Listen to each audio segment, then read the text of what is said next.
Emilie Raffo. I'm the head of sales of Chain Security.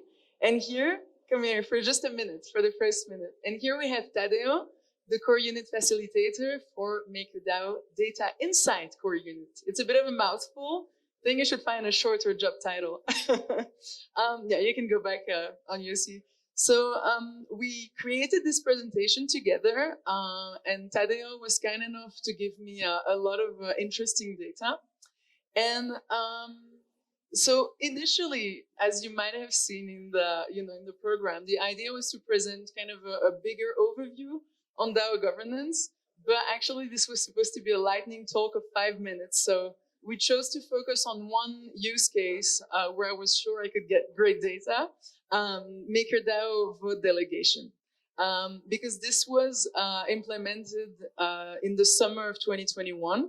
And so it was kind of interesting to look at, okay, how did it change, the way governance is happening between then and now?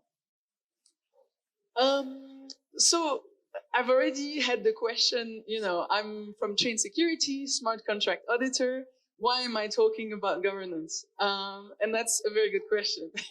So as the head of sales of Chain Security, I end up talking to a lot of DAOs, to a lot of projects, in the process of, auditing them. So we work with MakerDAO, we work with Lido, we work with Compound. So I've had a lot of these discussions with DAOs. And sometimes I was kind of wondering, and maybe this is when you can put the other slide. And sometimes I was kind of wondering, but is it maybe, just a company with extra steps? Because sometimes it seems like things are kind of already decided, and then, there's just a post on the forum and okay, then it's passed, but it was kind of decided before. So I was kind of, this is why I really wanted to look into, yeah, no, you can put that. Thank you. And so this is really why I wanted to look into this. Thanks a lot. And yeah, so looking at Maker, like I said, for those who just came, the idea was to look at, okay, delegation, how did it change governance in MakerDAO? And some quick facts, we all know Maker, but just the things to remember is that the circulating supply of Maker, so the governance token used to vote, one Maker token equal one vote, there's approximately 1 million Maker token in circulation, let's say. And it was approximately that same amount in 2021 and in 2022, the two periods that I'm going to compare. And so, all right, it's great, you can vote if you have Maker tokens, but the problem is that voting takes time and money, and we have quite low participation in a lot of DAOs. And so one of the ideas was introducing delegation to solve that problem. So what is delegation? Basically, as a Maker token holder, you can basically give your voting rights to someone else that you trust. So there is a component of trust, right? You trust someone to vote in your stead. So it's kind of like a representative democracy where you elect a politician who's going to take decisions for you afterwards. And so it's kind of interesting because you don't have time to read everything. And maybe some people would argue this is a professional, this is a job to take those decisions and read on this. And one thing that's also kind of interesting to note is that the delegators can undelegate at any point. So if you've delegated your voting power to someone, you can at any point say, all right, I don't trust you anymore, and you take it back. And there are two types of delegates. So you have the shadow delegates, so basically permissionless. So it's as if I would say, all right, I trust Tadeo, I know he takes good decisions, I just do this via the smart contract, but there is no oversight from MakerDAO. But then you have also the recognized delegates, which are approved and monitored by MakerDAO governance facilitators. And this is where it starts looking more and more like actual, old school politics.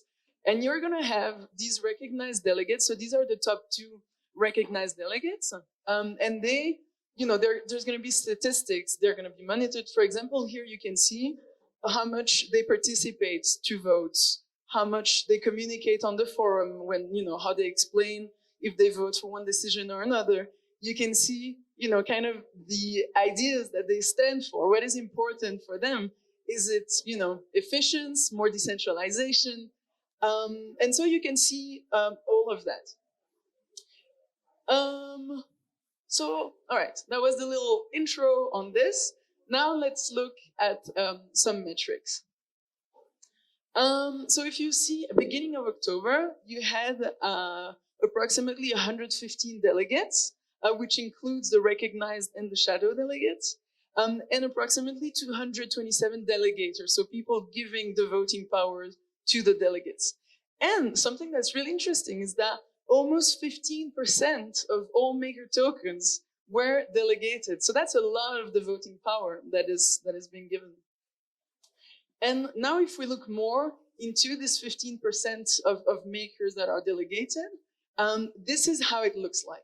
And here, what is kind of crazy is that the biggest delegator delegated 75K, 75,000 maker tokens. So that's more than 60% of all delegated tokens are delegated by one address. So I'm gonna go ahead and make a guess here. I'm gonna assume it's Rune, right? The co-founder. You can see that actually he doesn't delegate to one person. He delegates to a lot of different entities. And, it's people that he knows and supports publicly, people that he publicly doesn't support, and also, like the blockchain associations of some universities and so on. So that's kind of interesting that actually, when you would think, okay, maybe delegation is for small token holders to kind of put, their voting power together and have more power.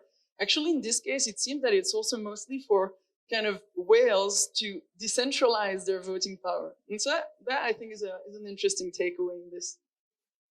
And so besides here, there are like 5 more addresses which delegate a few thousand maker tokens.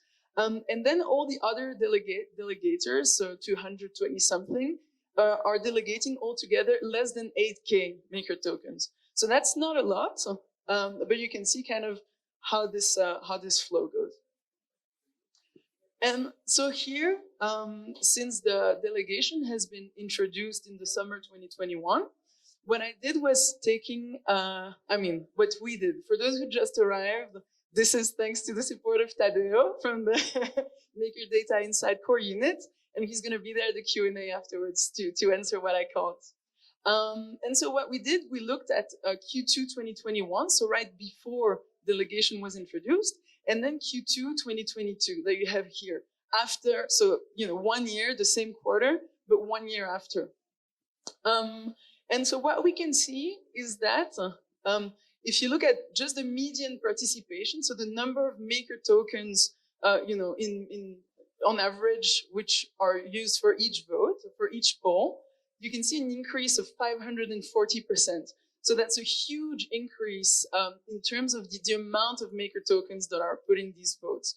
And so that is good for security because it becomes less, less easy to perform a governance attack if you have more maker tokens voting.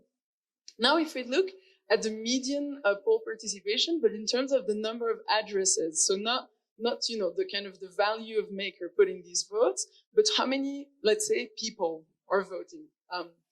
And so here we've removed the addresses that are below, that gave below 0.02 maker tokens, to avoid kind of just the noise of people trying to get airdrops. And what we've seen is that we actually see less addresses voting on average. So potentially you could say, all right, this is indeed an effect of delegation, that you have less addresses but more tokens. Yes, and then we looked also at the polls with the biggest participation in terms of maker token and addresses, but this kind of follows the same idea, except, so these are kind of outliers in terms of the number of addresses, right? Because here, for example, for Q2 2022, it's this vote that everybody was talking about, the love vote. Do we need more oversights? Do we need kind of a board structure on top of the core units? So this was there was a big turnout in this. So yeah, basically, I think what is really interesting, and here we're gonna have time for a Q&A, and I'd love to get your insights on those takeaways and those questions, but also how you think this applies to other DAOs, maybe the DAOs that you work in. So whales delegate their MKR as a way of decentralizing themselves. We see a bit more addresses voting, but mostly we see a lot more maker used in each vote. And now there are some questions that, you know, I can't answer right now, but I'd love your insights. What do you think is the optimal level of recognized delegator oversight? So we can see, you know, the governance facilitators are looking, okay, how much do they participate on forums? They're doing interviews, they're doing all these things, but how can we really know that they represent the people that they, you know, that are delegating to them? And this, I'd love your thoughts on that. Also, currently the delegates are paid. So if you get more than 10K MKR delegated to you, so that's like, you know, almost $9 million, then you're paid a yearly salary of 120K DAI, so USD, let's see.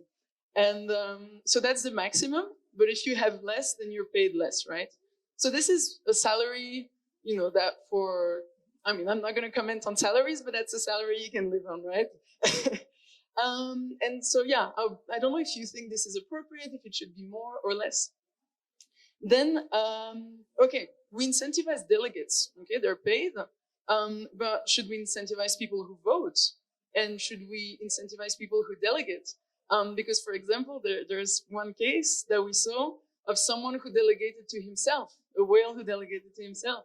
So why not, you know? And then finally, if we want whales to decentralize themselves more through delegation, should we implement delegation contracts which are locked for a certain period of time? Because now you could say, you know, for this to look pretty, I'm going to delegate to say, oh, I'm giving away my power.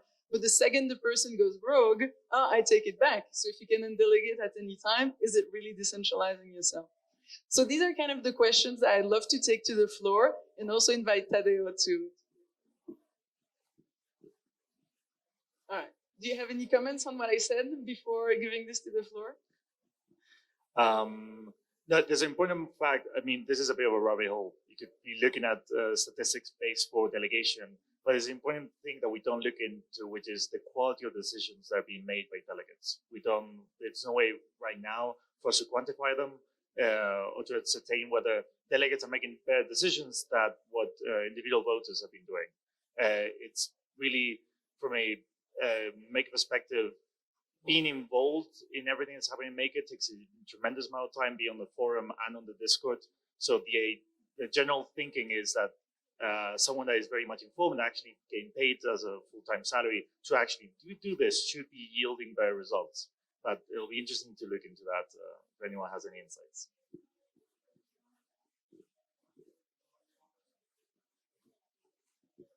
You are currently compensating these delegates, and I was wondering, like, as this is a very big investment, if you are onboarding them on like good practices, or how do you do that so they can make their work as the best as they can?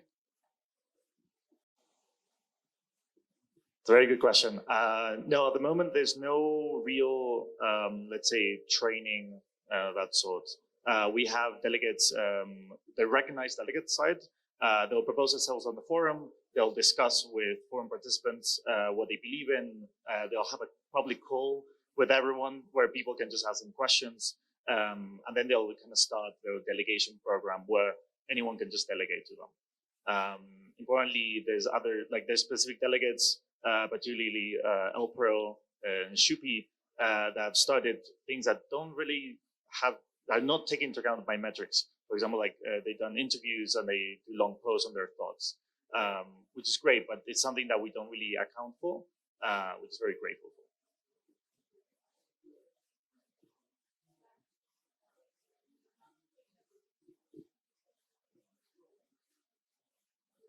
I was curious to ask, so you were talking about Q2 2021 and Q2 2022 for the insights, like the data on the previous slide. When was the delegation strategy implemented on MakerDAO? So the smart contract was introduced end of July, and then it was officially introduced beginning of August 2021. So that's, basically in Q3, right? Yeah.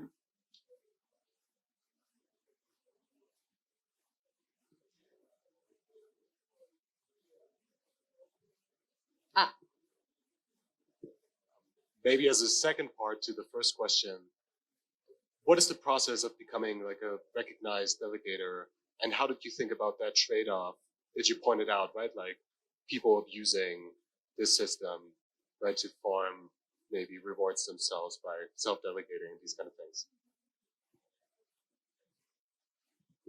It's a very good question. This is really the work from the GoAlpha team that really put a lot of things thought into this.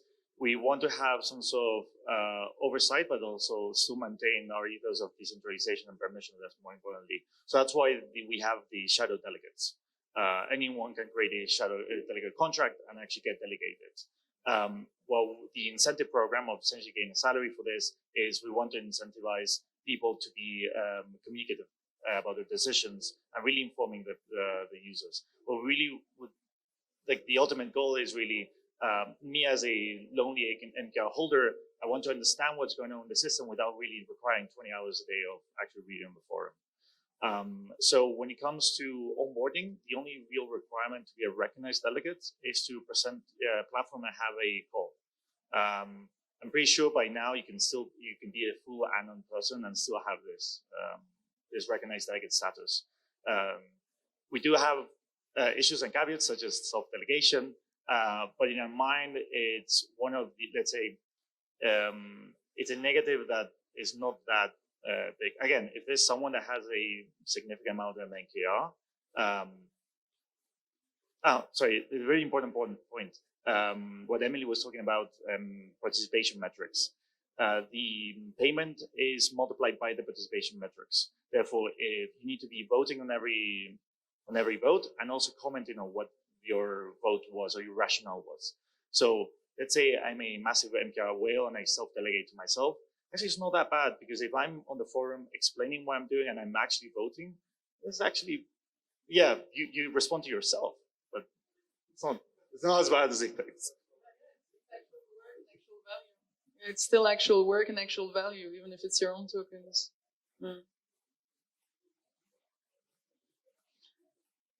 Maybe some comparisons with other projects, with other DAOs? All right. Then I guess we're good. Thank you very much for your attention.